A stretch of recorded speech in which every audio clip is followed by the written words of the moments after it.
Hey, my friends, there is breaking news from the Catholic Church in the United States. In a stunning development at the U.S. Conference of Catholic Bishops' Fall Plenary Assembly, the bishops have elected Archbishop Paul Coakley of Oklahoma City as their new president and Bishop Daniel Flores of Brownsville, Texas as vice president. However, it's Bishop Flores's past words that are already making waves. Words that equate Republican-backed mass deportations to nothing less than formal cooperation in abortion. Yes, you heard that right. He's calling it a mortal sin to back mass deportations, equivalent to abortion. It's a painful and obvious falsehood for sure, but back to how it's false in a minute. Here is what he said. It was back in a 2016 Crux interview. As the U.S. grappled with migration debates, Bishop Flores claimed that GOP proposals for mass deportations amount to, and I quote, formal cooperation in intrinsic evil. And he compared it directly to, and I quote again, driving someone to an abortion clinic, end quote.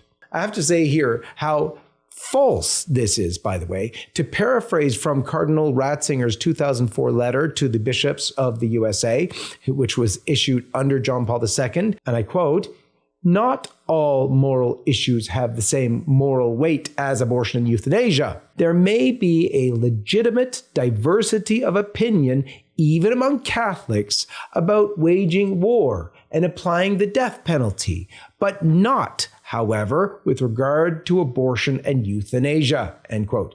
Now, obviously, that can apply to the issue of mass deportation as well. So let's go back to the story, though.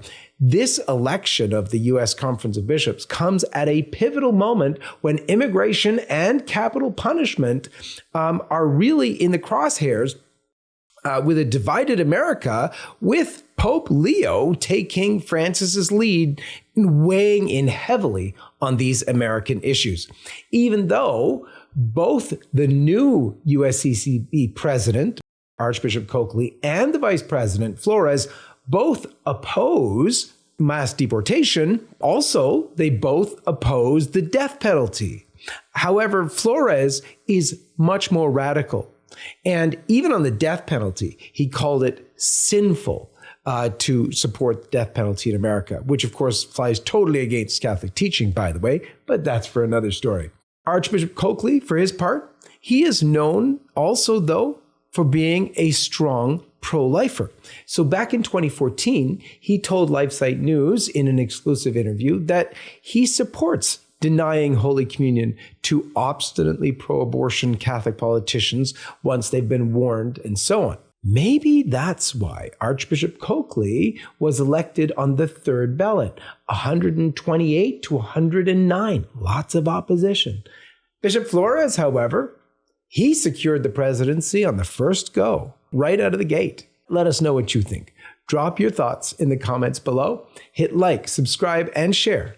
For Sign of the Cross Media and LifeSite News, I'm John Henry Weston, and may God bless you.